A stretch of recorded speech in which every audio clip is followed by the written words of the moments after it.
Sir నమస్తే అండి. Sir Kotapadu ఎంపీటీఎస్ ఆఫీస్కి మీరు ఇన్స్పెక్షన్ వచ్చిన సందర్భం ఏంటో తెలియచేయండి సార్. ఈ యాక్చువల్గా వార్షిక తనిఖీల్లో భాగంగా ఈ రోజున మనం కోటపాడు మండలాన్ని సందర్శించడం జరిగింది.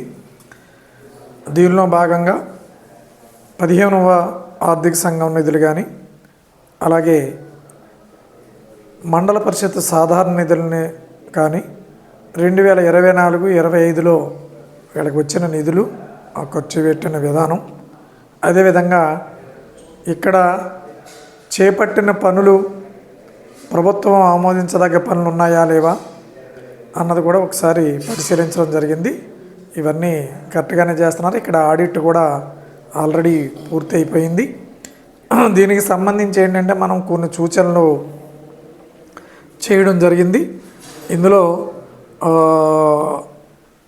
చిన్న చిన్న మైనర్ మిస్టేక్స్ ఐడెంటిఫై చేయడం జరిగింది, దానికి సజెషన్స్ ఇవ్వడం జరిగింది. ఇందులో మేజర్గా ఏంటంటే మనకి అన్ని మండల పరిషత్తులని కూడా నేను అలాగే డిప్యూటీ సిఇఓ గారు ఈ మార్చి లోపల్లో ఇన్స్పెక్ట్ చేయవలసి ఉంది. సో దానిలో భాగంగానే నేను కోటపాడు మండల పరిషత్కి ఈవేళ విజిట్ చేయడం జరిగింది. ఇందులో రికార్డ్ రూమ్లో వీళ్ళు ఫైల్స్ ఏవేవి మనకి ఆల్రెడీ క్లోజ్ అయిపోయిన ఫైల్స్ ఉన్నాయో దానికి సంబంధించిన సెపరేట్గా ర్యాక్లో ఉంచి అవన్నీ చేయాలి. ర్యాక్లో అయితే పెట్టారు కానీ నేమ్స్ డిస్ప్లే అన్నది సరిగా లేదు, అదొకసారి మెయింటైన్ చేయమని చెప్పడం జరిగింది. అదేవిధంగా బుక్స్లో వీళ్ళు ఇన్ రైటింగ్తో రాయవలసి ఉన్నాయి, అవి కొంచెం ప్రింటెడ్ పేపర్లో చేయడం జరుగుతుంది. ఇటువంటి మైనర్ మిస్టేక్లు తప్ప ఓవరాల్గా ఏంటంటే మండల పరిషత్తులో సిబ్బంది అందరూ బాగానే పనిచేస్తున్నారు. నెక్స్ట్ ఏంటంటే ఈ ఫైల్స్ ఒకటి రన్ చేయడం లేదు టోటల్గా. దీనికి సంబంధించి ఈ నెలాఖరు లోపల మన గౌరవ ముఖ్యమంత్రి వర్యులు ఆల్రెడీ ఆదేశాలు ఇవ్వడం జరిగింది.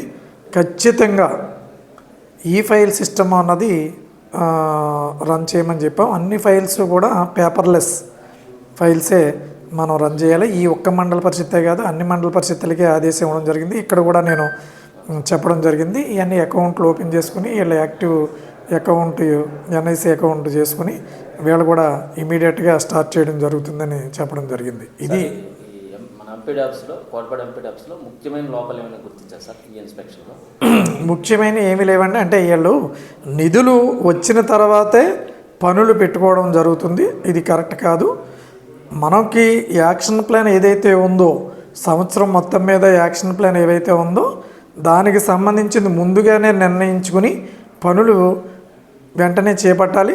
నిధులు వస్తాయి, నిధులు వచ్చిన తర్వాత పేమెంట్లు ఇవ్వడం జరుగుతుంది. వార్షికంగా మనం యాన్యువల్గా యాక్షన్ ప్లాన్ ఒక తయారు చేసుకోవడం జరుగుతుంది, తయారు చేస్తున్నారు. కానీ దాని మళ్ళా వీళ్ళు వర్క్స్ అయితే మళ్ళా మారుస్తున్నారు. అంటే అవి వైబిలిటీ కాదు, లేకపోతే వేరే గ్రాంట్లలో చేశారని మారుస్తున్నారు. ఓకే, యాన్యువల్ యాక్షన్ ప్లాన్ తయారు చేసేటప్పుడే వీళ్ళు పకడ్బందీగా తయారు చేసుకుంటే అటువంటిది ఇబ్బంది ఉండదు. ఇంత తప్ప ఓవరాల్గా అయితే మాత్రం ఆఫీసు స్టాఫ్ అటెండెన్స్ కానీ మిగిలిన వ్యవహారాల్లో కానీ నాకు బాగానే ఉంది.